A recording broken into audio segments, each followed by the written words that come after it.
Paoli Peaks Ski Resort is ending its third season under the ownership of Vail Resorts, which operates more than 36 resorts around the world. This year, the hashtag VailFail has been trending on Twitter because of long lines, lifts not running, and poor conditions at many Vail resorts. As Pat Bean reports, local skiers say Paoli too has gone downhill. Paoli Peaks is closing for the season on Sunday, and David Wilcox has been taking advantage of every opportunity he gets to hit the slopes. I believe I have 20 days I've been here this season, and I think they've been open 22.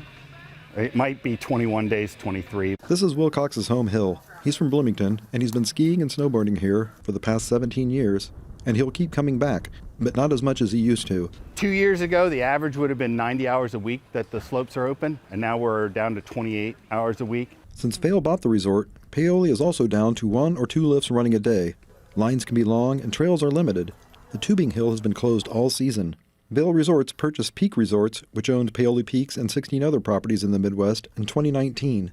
Vail announced its intentions to pump $15 million into improvements at the resorts in 2 years. But, as with most industries during the pandemic, ski resorts were not immune to the staffing and supply chain issues. Paoli and other Vail resorts are feeling the effects. We've had a hard time finding staff this year, definitely.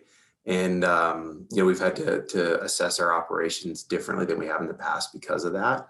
We opened with 1 lift and about 50% of our terrain open, and we've been able to expand that through the season. Some cite low starting pay.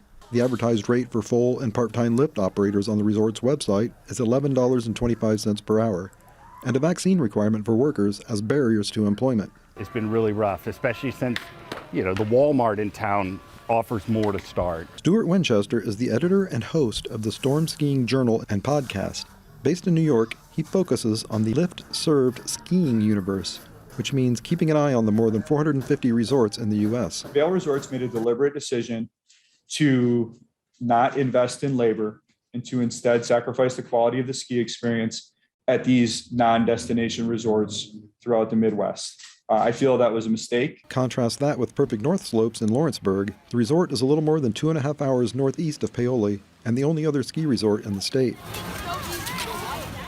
They're still running 7 days a week, 12 hours a day, 14 and a half hours a day, staying open until midnight on Friday and Saturday. When you are a skier in the Midwest, you buy that pass expecting night skiing and expecting skiing 7 days a week. Perfect North opened its season December 9th, more than a month earlier than Paoli Peaks. Its lifts are fully open to skiers and snowboarders 89 hours a week. This year, we all hope would maybe be a little more normal, and of course, it's turned out to be anything but.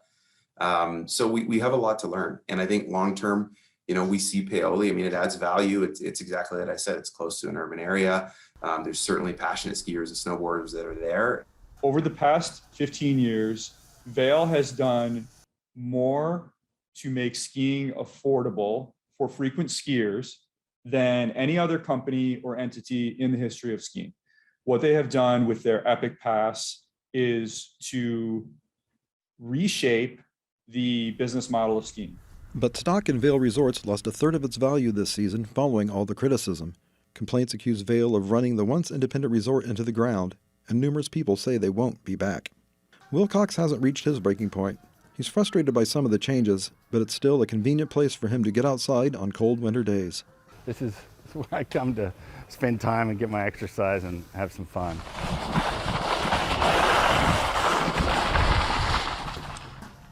For Indiana News Desk, I'm Pat Bean.